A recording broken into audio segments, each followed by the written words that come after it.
अस्सलामुअलैकुम रहमतुल्लाहि वबरकातुहू। सामीन, आपको एक दिलचस्प खबर से आगाह करते चले।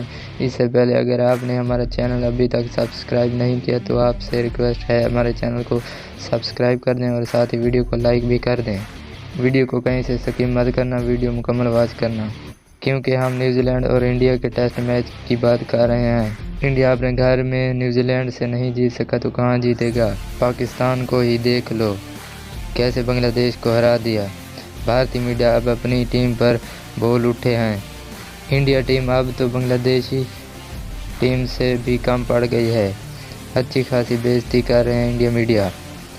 इंडिया टीम से 8 ओवर में न्यूजीलैंड की एक आखिरी विकेट नहीं गिर सकी। बड़े बड़े बॉलर लगाने के बावजूद भी इंडिया मीडिया आग भड़क उठे हैं। अब भारत में आग लग चुकी है। वीडियो पसंद आए तो आपसे पहले भी रिक्वेस्ट की है, चैनल को ज़रूर सब्सक्राइब कर दें। मिलते हैं दोस्तों नेक्स्ट वीडियो में, तब तक इजाज़त दीजिए। अल्लाह हाफ़िज़।